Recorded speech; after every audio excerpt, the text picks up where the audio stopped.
आज की इस क्लास में सभी विद्यार्थी आपका जो टॉपिक सिंथेसिस है, इस सिंथेसिस के तहत हम सिंपल सेंटेंस की डेफिनेशन आपको बता रहे हैं कि जैसे मान लीजिए हमने कहा आपका ये टॉपिक है सिंथेसिस। सिंथेसिस का मतलब क्या होता है? To add two or more than two sentences in a one sentence। मतलब दो या दो से अधिक सेंटेंसों को एक सेंटेंस में जोड़ना आपका क्या कहलाता है? सिंथेसिस कहलाता है। देखिए, इस सिंथेसिस के तहत जो हम टॉपिक जानते हैं, इसके तहत हम सिंपल, कॉम्प्लेक्स और कंपाउंड, सिंपल, कॉम्प्लेक्स और कंपाउंड मतलब तीन टाइप के सेंटेंस बनाते हैं। मतलब दो सेंटेंसों को एक में जोड़ करके सिंपल बना लेना, दो सेंटेंसों को एक में जोड़ करके कॉम्प्लेक्स बना लेना, दो सेंटेंसों को एक में जोड़ करके क्या बना लेना? कंपाउंड बना लेना। क्लियर हो गया? हम इसमें सबसे पहला जो अपना टॉपिक ले रहे हैं वो क्या है? मान लीजिए हमने लिया सिंपल सेंटेंस। सिंपल सेंटेंस, तो इस सिंपल सेंटेंस की सबसे पहले आप लोग डेफिनेशन जान लीजिए। ठीक है? The sentence in which, the sentence, ठीक है, इन विच, ठीक है, one subject with one subject with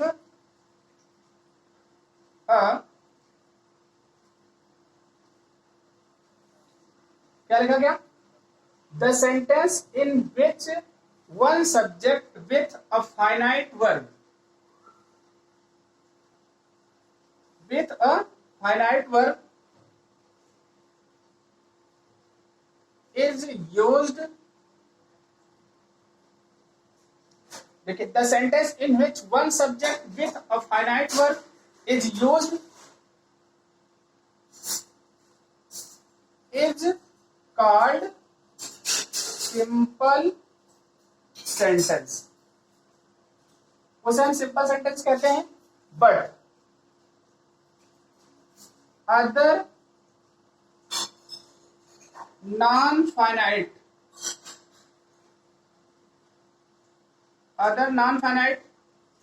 verb may be used। अब सबसे पहले आपको यही डेफिनेशन याद करना है कि अगर आपको सिंपल सेंटेंस बनाना है तो सिंपल सेंटेंस बनाने के लिए हम क्या क्या चीजें करते हैं।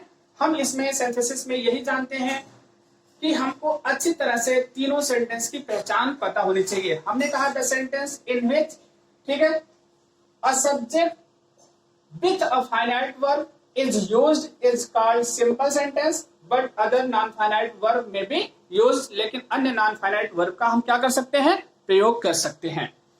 अब कह दिया गया, एक दो चीजें आपके दिमाग में आएंगी, एक तो हम फाइनाइट वर्ब और दूसरी चीज क्या है? Non finite verb. ध्यान दीजिएगा, फाइनाइट वर्ब का मतलब क्या होता है? फाइनाइट वर्ब, फाइनाइट वर्ब का मतलब होता है the verb which change it's mode according to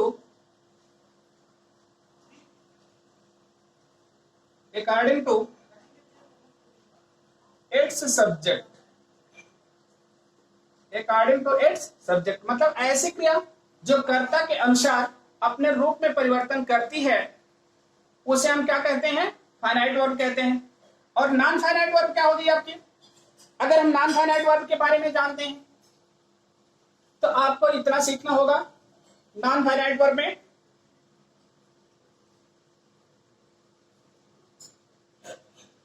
non-finite verb, the verb which does not change its behavior according to its subject is called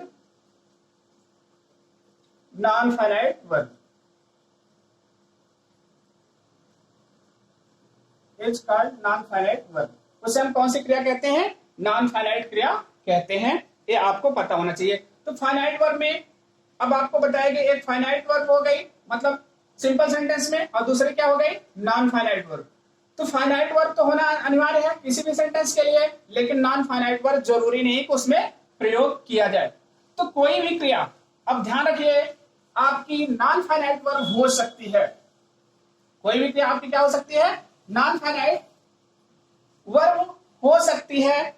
और कोई भी क्रिया क्या हो सकती है? फाइनाइट वर्ब हो सकती है। लेकिन हम इसको सेंटेंस में यूज के आधार पर फाइनाइट और नॉन फाइनाइट जानते हैं या उसको पहचानते हैं। एग्जाम्पल मान लीजिए हमने लिखा यहां पर I went to market, लिखा गया I went to market, full stop, I bought some books, लिखा गया I went to market, I bought some books। अब आपको चूंकि सिंथेसिस में, अब ब्रैकेट में आपकी परीक्षा में ऐसे दे दिया, क्या करने के लिए? सिंपल सेंटेंस बनाने के लिए। अब सिंपल सेंटेंस बनाने के लिए दे दिया। अब आपका देखिए एक सब्जेक्ट यहां पर, एक सब्जेक्ट यहां पर। जब दोनों का सब्जेक्ट समान रहता है तो हम ऑप्शन ये यूज करते हैं कि हम इसमें नॉन फाइनाइट वर्ब का यूटिलाइजेशन कर सकते हैं। जैसे एग्जांपल आपको हमने कह दिया आई वेंट टू मार्केट, लिखा गया आई वेंट टू मार्केट। देखिए ये वाट लिखा ना, इसी को हम नॉन फाइनाइट वर्ब के रूप में चेंज किए टू बाई, क्या हो गया? Some books, to buy some books. अब आप कहेंगे कि फाइनाइट और नॉन फाइनाइट का मतलब क्या हो गया? हम समझ नहीं पाए, यहां पर आपने बता तो दिया सेंटेंस। लेकिन अब देखिए आपका क्या ये सिंपल सेंटेंस हुआ कि नहीं हुआ?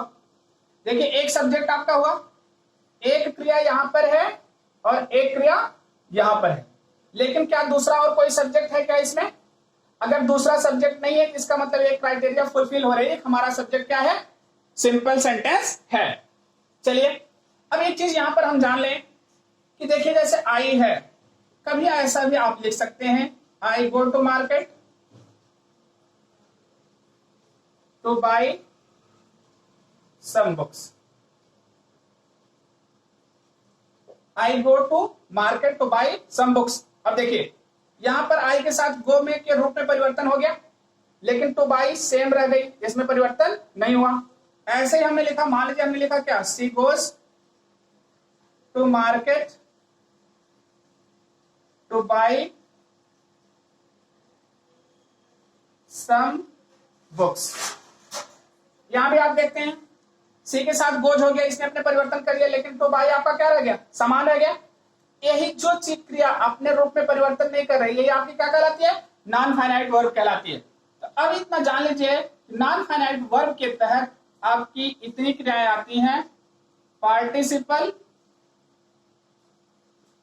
जेरंड और इन्फिनिटिव। ठीक है, तो मतलब कि जब हम सिंथेसिस पढ़ेंगे उसमें इन चीजों का भी हमको जिक्र करना पड़ेगा या पढ़ना पड़ेगा, पार्टिसिपल, जेरंड और इन्फिनिटिव। क्योंकि सिंपल सेंटेंस बनाने के लिए सबसे पहले हमको पार्टिसिपल, जेरंड और इन्फिनिटिव बना करके सिंपल सेंटेंस बनाना सीखना है। तो नेक्स्ट क्लास में हम आपको लोगों को सिंपल सेंटेंस में क्या क्या चीजें बना करके, मतलब क्या क्या चीजें यूज करके सिंपल सेंटेंस बनाते हैं उसके बारे में बताएंगे। Thank you for this class.